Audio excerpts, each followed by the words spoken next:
Hello and welcome guys. Solar series की 8th video में आप सभी का स्वागत है। आज हम लोग सोलर रेडिएशन को और आगे कंटिन्यू करेंगे और हम लोग सीखेंगे कुछ रेडिएशन यूनिट्स के बारे में।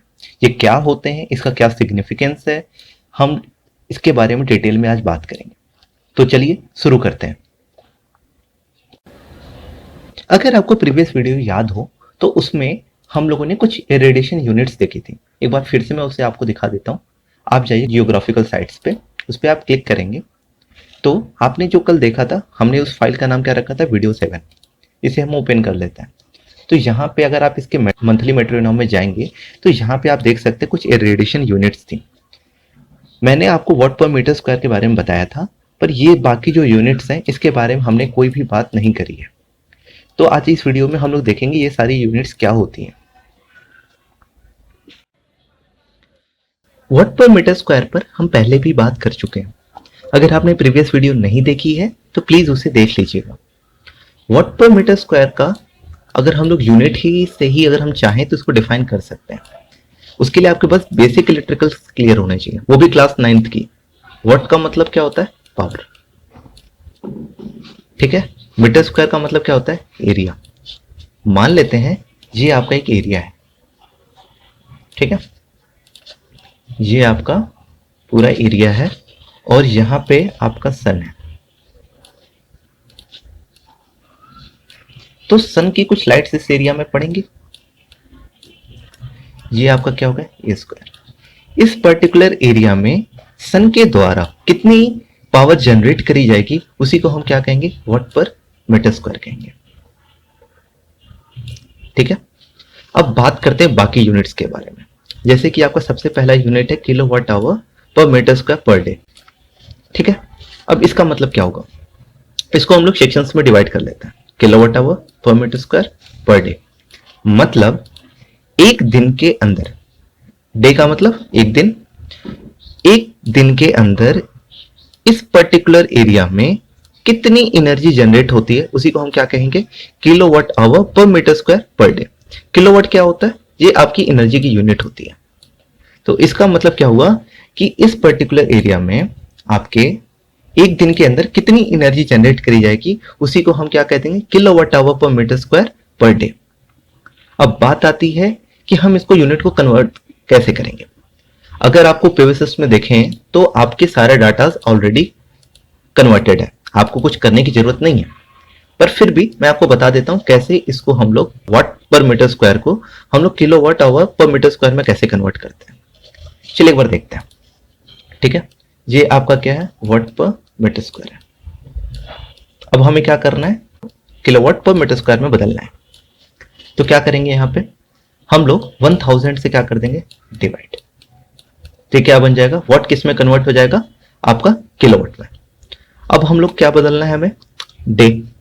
डे में क्या करना होगा आपको, अगर आपको पर डे बनाना है यहां पे तो इसमें हम क्या कर देंगे, 1 से सीधा सीधा मल्टीप्लाई, एक दिन के लिए।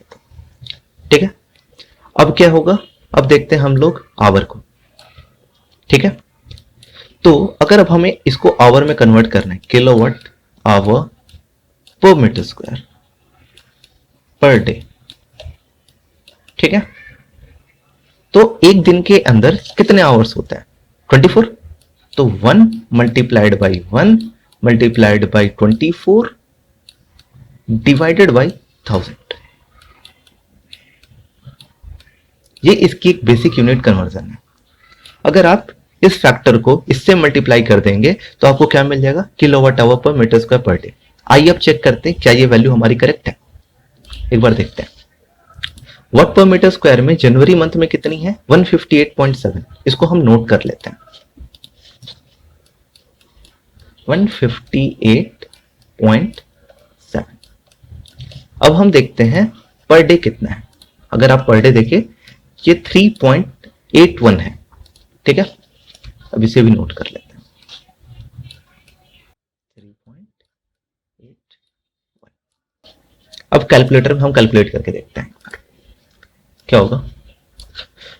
158.7 मल्टीप्लाइड बाई 24 डिवाइडेड बाई 1000, ये आपका 3.808 आ रहा है। ठीक है, और यही हमारी वैल्यू थी। तो यहां से इस वैल्यू को हम वेरीफाई कर लेते हैं। दूसरा अगर आप देखें तो क्या है, kilowatt hour per metre square per month. अब अगर हमें पर मंथ निकालना है तो हमें क्या है, यहाँ पे हमने डे में निकाल चुके हैं। अगर हम इसे मंथ में बदलना है तो हम इसमें क्या कर देंगे, एक मंथ में कितने डेज होता है उस पर्टिकुलर में। जैसे हमने जनवरी लिया था तो जनवरी में कितने दिन होते हैं, 31 डेज होता है। ठीक है, अब हम क्या कर देंगे, इसी वैल्यू के अंदर हम क्या कर देंगे, 31 से क्या कर देंगे, मल्टीप्लाई। ये क्लियर है। अब हम क्या करते हैं, इस वैल्यू में 31 से मल्टीप्लाई कर देते हैं। ये आ रहा है आपका 118.07। अब देखते हैं क्या प्रीवियस डाटा में भी यही वैल्यू है। तो अगर आप देखें यहाँ पे मंथ सेक्शन में ये कितना आ रहा है, 118.1, और यही एग्जैक्ट वैल्यू हमारे कैलकुलेटर में भी आ रही थी। तो यहां से ये वैल्यूज क्लियर हो गई। आइए अब बात करते हैं mega joule per metre square per day के बारे में। एक बार मैं यहाँ पे इसको लिख, यहां से अगर आप देखें तो मेगा जूल भी क्या होती है, एनर्जी की ही यूनिट होती है। ठीक है, अगर आप इसकी डिफिनेशन देखो तो क्या होगा, एक दिन के अंदर इस पर्टिकुलर मीटर स्क्वायर एरिया में कितनी एनर्जी जनरेट होगी, उसी को हम क्या कहेंगे, mega joule per metre square per day. Mega joule क्या होता है, एनर्जी की यूनिट होती है, ये भी एनर्जी होती है। अभी आप बोलेंगे सर आपने तो एनर्जी की एक और यूनिट बताई थी, kilowatt hour per metre square per day. ये भी क्या थी, एनर्जी की ही यूनिट है। ये दोनों ही एनर्जी की ही यूनिट्स हैं।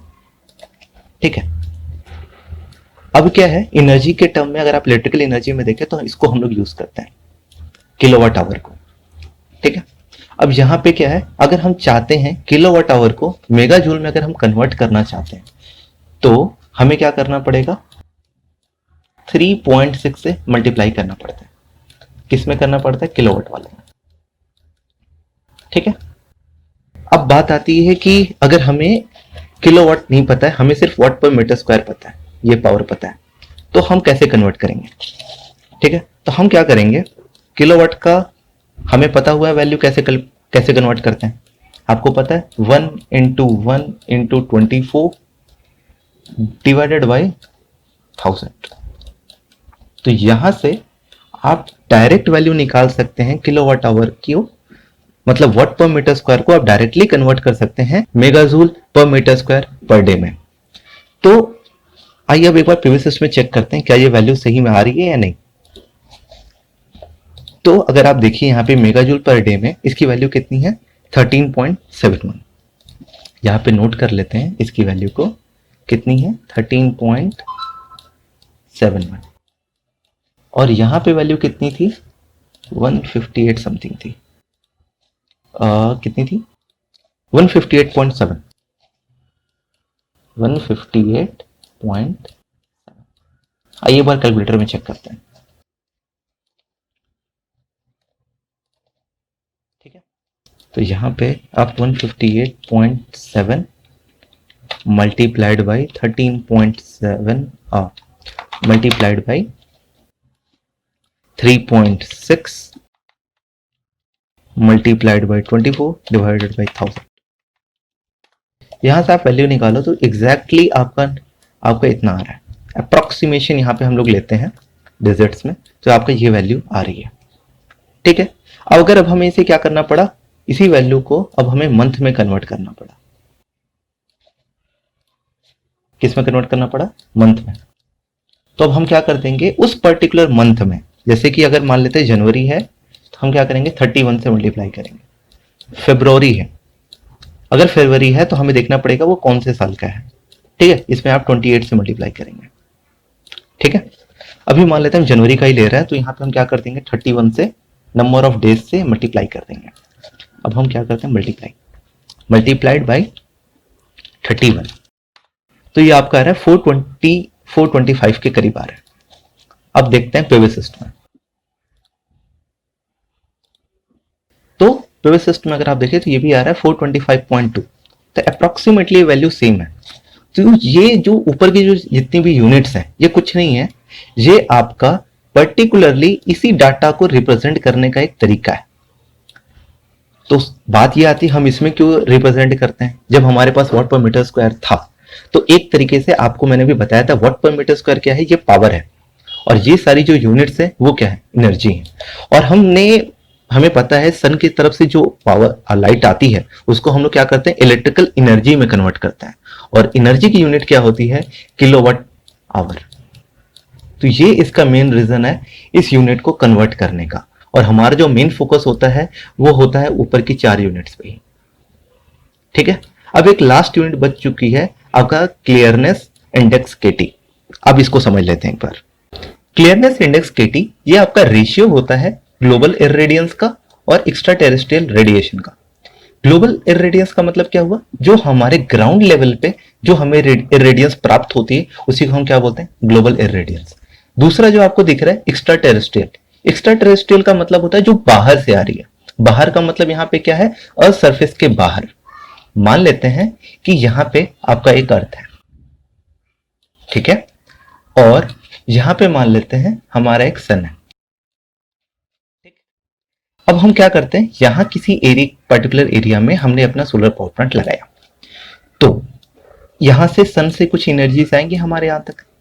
तो जो एनर्जीज हमारे अर्थ के आउटर सरफेस पर या फिर आउटर एटमॉस्फेयर में आ रही है उसको हम लोग क्या कह देंगे, एक्स्ट्रा टेरेस्ट्रियल रेडिएशन कह देंगे। और जितनी एनर्जी हमारे ग्राउंड लेवल तक पहुंची है उसी को हम लोग क्या कहते हैं, ग्लोबल इरेडियंस कहते हैं। अगर हम इन दोनों का रेशियो निकाल दें तो उसी को हम क्या कह देंगे, क्लियरनेस इंडेक्स रेशियो, या फिर इसी का हम लोग सिंबॉलिकली हम लोग इसे रिप्रेजेंट करते हैं केटी के थ्रू। उम्मीद है कि आपको हमारा वीडियो समझ में आ रहा होगा। अगर आपको हमारा वीडियो अच्छा लग रहा है तो प्लीज इसे लाइक कर दीजिए और हमारे चैनल को सब्सक्राइब कर दीजिए। अगले वीडियो में हम बात करेंगे आपके सोलर जीआईएस के बारे में, और कौन सा डाटा ज्यादा ऑथेंटिक होता है उसके बारे में हम डिटेल में बात करेंगे। तो चलिए मिलते हैं नेक्स्ट वीडियो में। Stay tune with us. Good day, good bye.